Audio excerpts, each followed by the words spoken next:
Welcome to the Having It All podcast, the show about what it takes to live an abundant, loving life. My name is Matthew Bivens, and each week I'm helping you get out of your head so that you can truly have it all. Let's do it. Hello, everybody out there. My name is Matthew Bivens, and this is the Having It All podcast, and I am super stoked to be here today, and I'm happy and grateful to you for listening.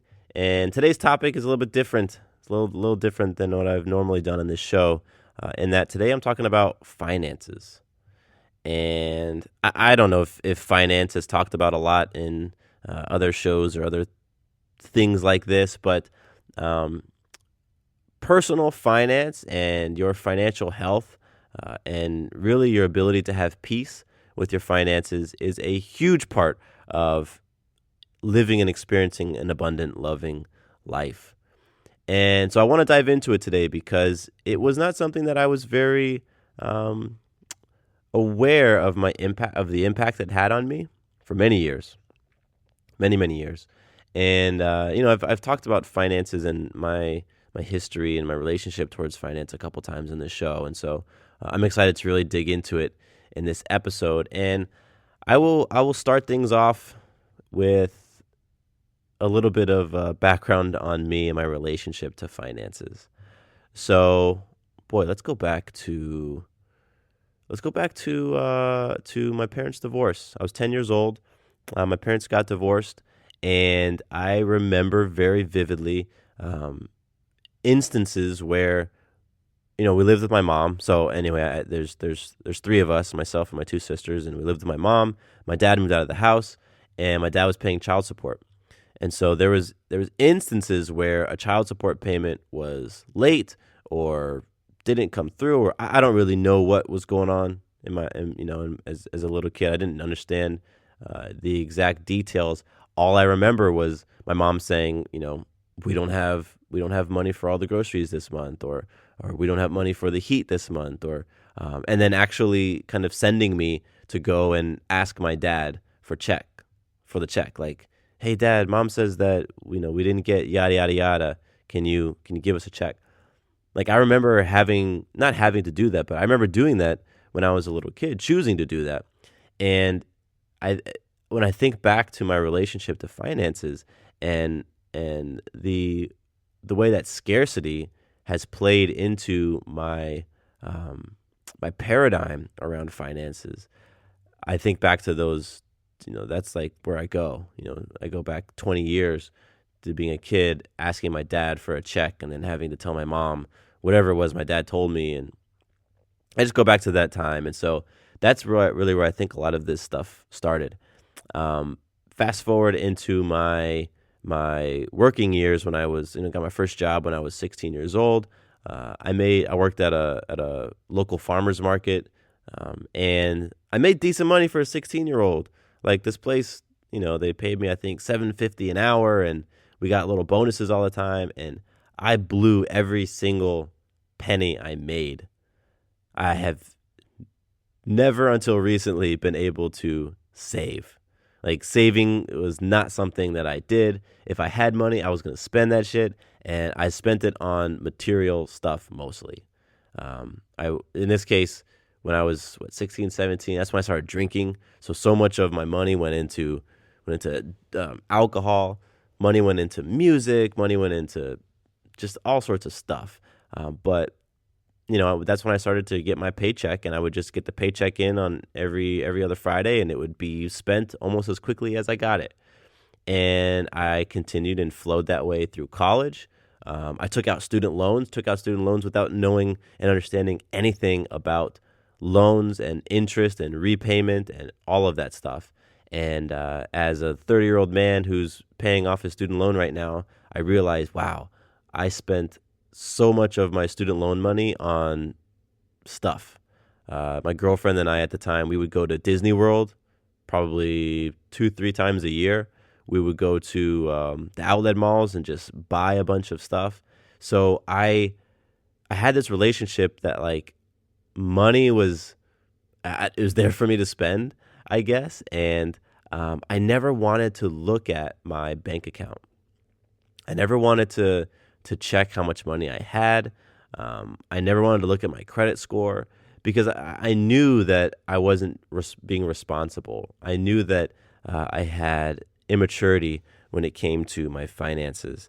And so what that grew into was this aversion to anything around finance. So, here I am spending every dime that I make. I'm not looking at my numbers. I'm not understanding where my money is going. I'm actually avoiding looking at different things. And then when I started to get kind of overwhelmed, that's where I really started to dig myself into a hole. So overwhelmed for me meant that I would have bills that I just didn't feel like paying or didn't want to deal with. I had a couple of injuries playing sports in college that sent me to the hospital, and then I'd get those hospital bills, and I'd be like, I guess, mom and dad are paying for that, or I guess my insurance is paying for that. I didn't know how to file insurance claims, do any of that stuff. So the bills kind of racked up, and then creditors started calling me about the bills, and I just was assuming that someone else was going to take care of them. And then one day I remember being at my job after college and looking at, what was I looking at? I was probably looking at my bank account, realizing I had zero money, none. I had overdraft on something, and I was notorious for overdrafting. And my bank account was at zero, and my credit was shit because of all of the bills that I just did not look at. And I hit my sort of rock bottom sitting outside on the curb on the phone as I'm listening to a voicemail of another creditor and being like, damn, this does not feel great. And that was in my early 20s, and I continued that relationship to finance up until recently.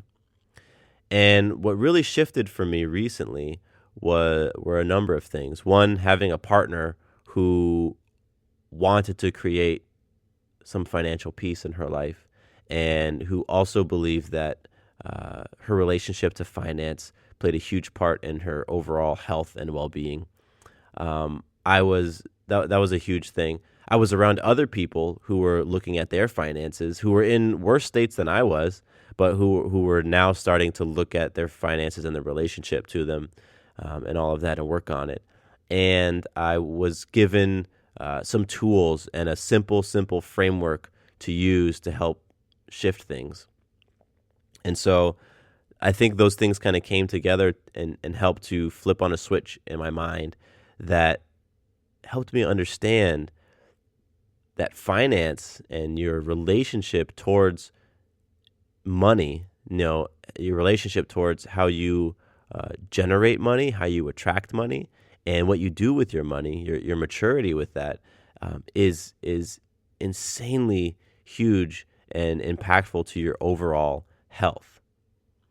Like I live in the United States of America. I've lived here my entire life, and so money and this idea of the American dream and all of that stuff and finances, like that's a huge part of the national conversation.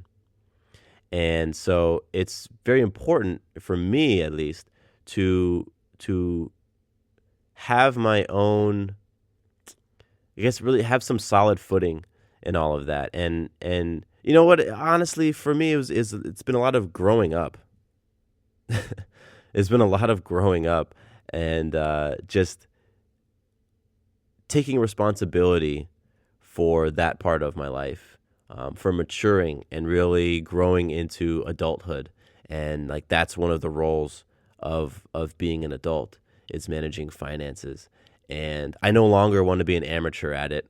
I no longer want to, and this is kind of how I felt a couple years ago. I'm constantly evaluating and improving my relationship to money. But I no longer wanted to be afraid of phone calls that I didn't recognize because they might be someone talking about money, whether I owed them or what the state of my finances was or whatever.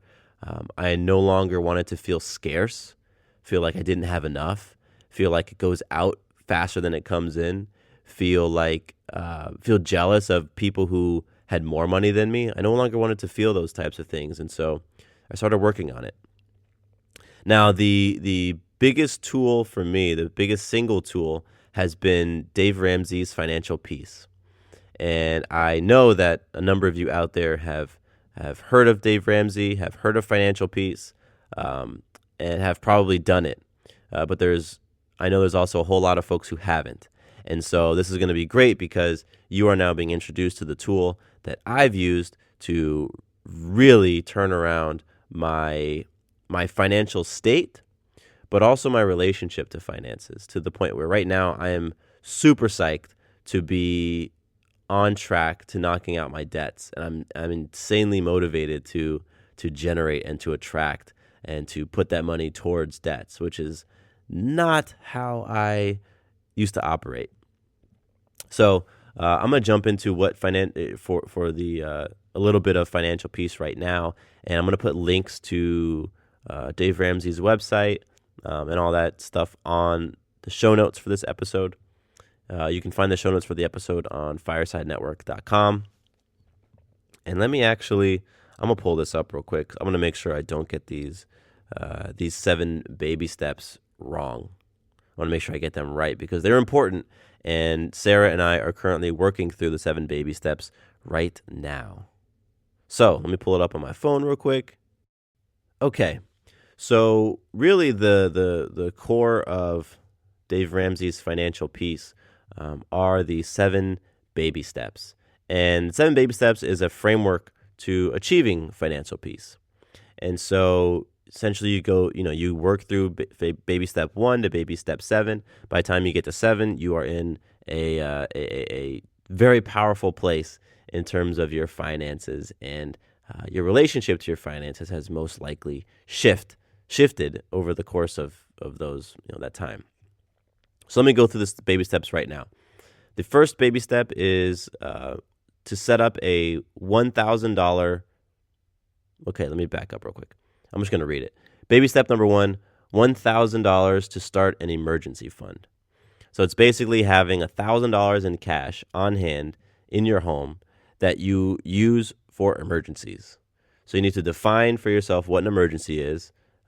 Like being super hungry and wanting to order a pizza is not an emergency.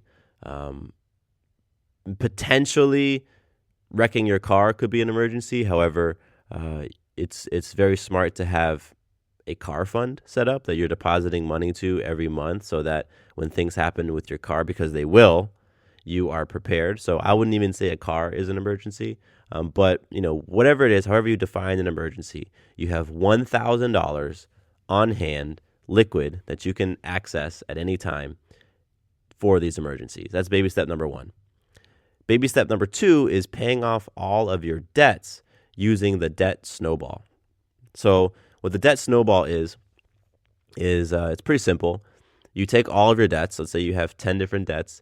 You start with the lowest amount, put that on the top of your list, all the way down to your highest amount, and you begin by paying as much money as you can every month into the lowest debt. Once that debt is complete, you then take the money that you were putting into the lowest debt and you roll that into the second lowest debt, and you put as much money as you can into the second lowest debt until that's paid off. Once that's paid off, you take all of that money and you put it into the third lowest debt. And in the other debts, like I said, you have 10, the other 9, you're paying minimums. So, you're putting a ton of cash into the debt that you're focusing on. Once it's paid off, you roll it over and you put all that money into the next one. And you do that until you get all the way down to 0 debts. And that's where Sarah and I are right now. We are in the baby step number 2, and we've gone from, I think, 8 debts down to 3. And so we should have all of our debts complete. What is it? We're right now in February. I would say by this time next year, we'll have all of our debts eliminated, including student loans and $10,000+ in credit cards and all that stuff. That's baby step number 2. Baby step number 3 is saving up 3 to 6 months of living expenses in your savings. So it's essentially having, the amount of money you need to live off of for 6 months put aside. And that one is great, especially if you are have an irregular income like myself. What that means is I don't get a paycheck every month. Like I don't get a steady paycheck every other week, because I make my money doing different. I have my own business, so that I generate money that way. But I don't work for somebody, and they don't cut me a paycheck every 2 weeks. So making sure that you have that money set aside, 3 to 6 months living expenses, is important. It's important if you do have a job, if you are working for someone, because if you get laid off, you need to have some money to live off of while you're searching for your next gig.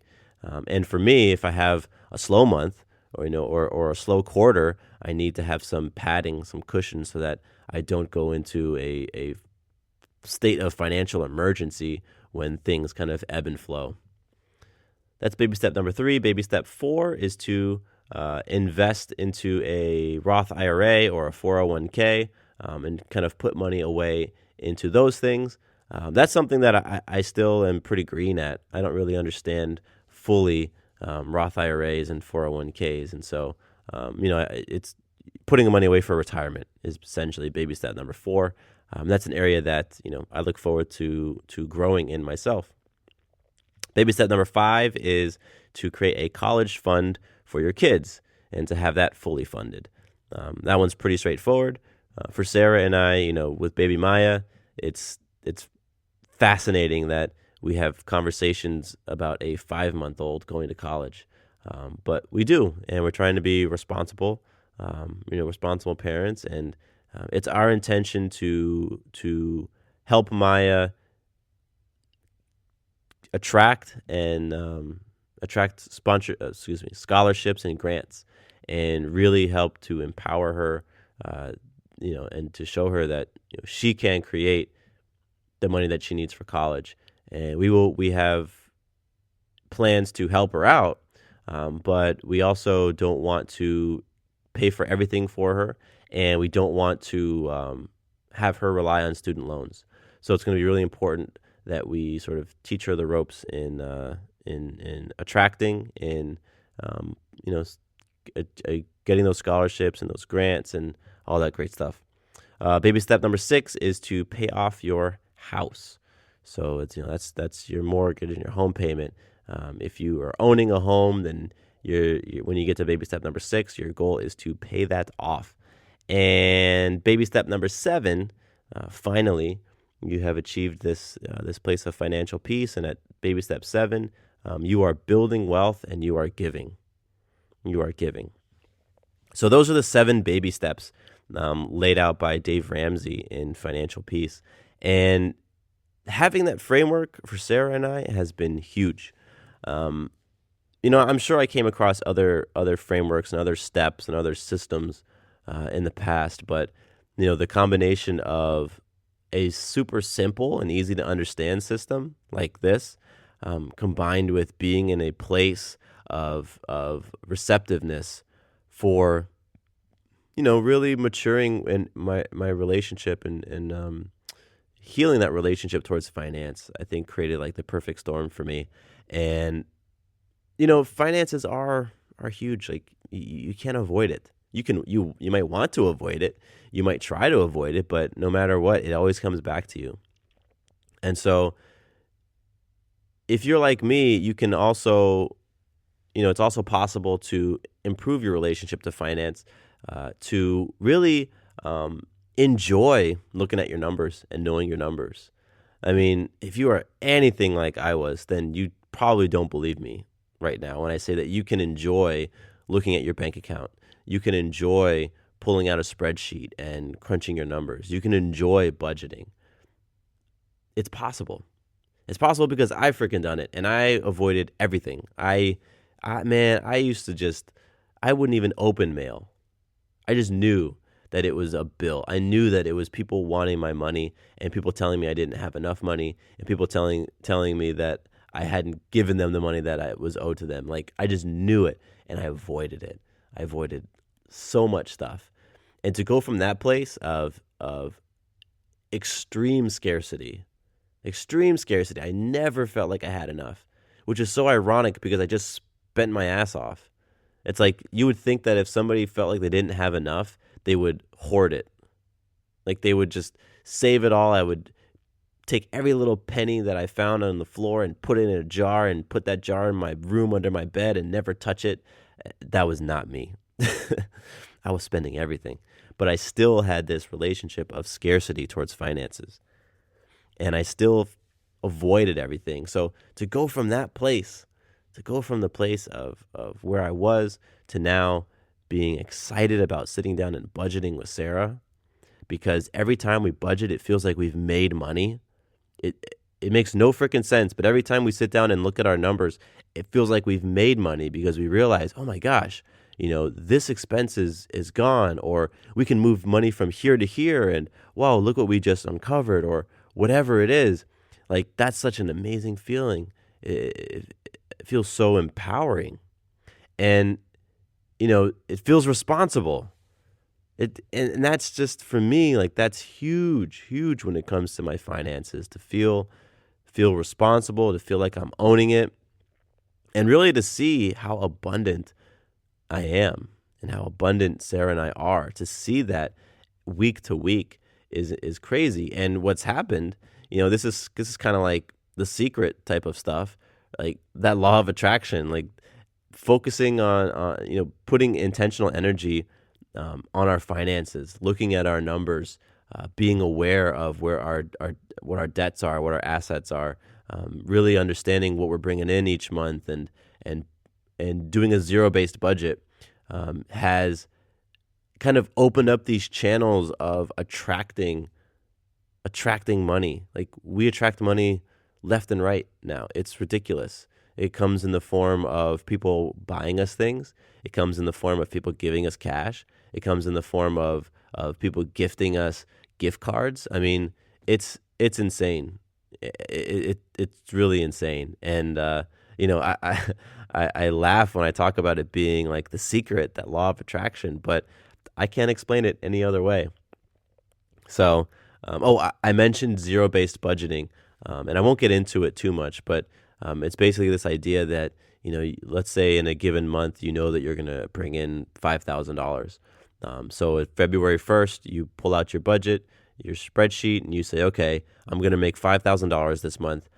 Where am I going to allocate this money? And you go ahead and you spend it on paper. So you say, $1,500 goes to rent, and $1,000 goes to food, and $300 goes to insurance, and $150 goes to gas and oil for my car, whatever it is. You spend all of that on paper first until you get down to zero, until where every single penny that you're going to generate that month, where it's going. And part of your spending will definitely be like a personal fund. You say, okay, Matthew, I'm going to give myself $250 this month. Boom. And so you take $250 and on paper, on your spreadsheet, and you put it into your personal spending. And you put, what I mean? It's like you take that money and you spend it on paper first. That's been a huge part of the success and the growth for Sarah and I. And it has contributed to feeling abundant and being abundant, truly understanding that we are abundant, that being able to attract finance and wealth is no different than being able to attract friends, or being able to like, it's just a mindset. It really is. And I've realized that the past 2 years of being insanely intentional about shifting my relationship towards my finances has helped me to understand that it really is a relationship. It is a relationship. It's a way of thinking and feeling about this thing called money and income. So again, the reason why it's so important with having it all is that having it all is about living and experiencing life with abundance, with love. And if we think back to the having it all framework, A.L.L, abundant, loving, life, we can break down life into the 6 F's: faith, family, friends, fitness, finance, and fun. That 5th F is finance. So do you have a loving relationship toward your finances? And are you experiencing abundance in your finances? Because that to me is what having it all is. Having it all is experiencing abundance and love in each 6 of those F's. So that's why having financial peace, having financial clarity, being mature with your finances, taking responsibility for your finances, that's why that stuff is so important. Because you can't have it all otherwise. So I'm going to put links to Dave Ramsey's Financial Peace and anything else that I mentioned in this episode. I'll put a link to it into the show notes. Show notes can be found over at firesidenetwork.com. Just search for this episode on firesidenetwork.com and you can see all the notes. That's where the show lives. The show lives at firesidenetwork.com.